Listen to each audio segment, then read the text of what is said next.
Guys অনেকদিন পর আমি চলে আসি আবার ভিভেস আইডি তার ম্যাচ মেকিং মেনাদি ক্রুল গেমিং এর সাথে।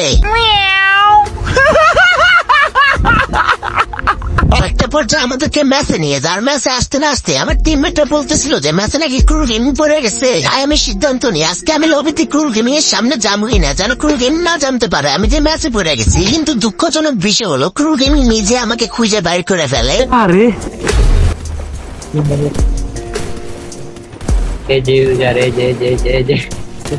হোয়াইট করছি শ্যাম ভাই পড়ছে। হ্যাঁ ঠিক আছে, এখানে কিন্তু ক্রুল গেমিং আমাদেরকে লবিতে দেখে ফেলে। তাই আমরা ডিরেক্ট চলে আসি ব্লু জোনে। আর ব্লু জোন এখানে নামতে না নামতে আশেপাশে কোনো গানই ছিল না, তাই আমি এখানে লুকিয়ে বসে থাকি। আর পকেট ব্যান্ডিং খুলে এখানে একটা এমপি5 ডান কিনি না আর কিছুটা এমন নিয়ে নি। এখান থেকে একটা নেমে বসেছিলাম, আমি তারা মারতেছিলাম কিন্তু গায়ে এমই লাগতেছিল না। আর হুট করে দেখি ক্রুল গেমিং হ্যাকার মেরে দিছে। এই যে দেখছো কে বসছে, কোন চুদিয়া বসছে নাম দেখছো? ঠিক আছে, ম্যাচের একটা পর্যায়ে আমি এখানে লুকিয়ে বসে থাকি কারণ আজকে যেভাবে ক্রুল গেমিংকে মারতে হবে। তারপর হুট করে এখানে নেমে চলে আসে, আমি তার এখানে টাস করে মারতে থাকি কিন্তু এনিমি আমার টুস করে মেরে দেয়।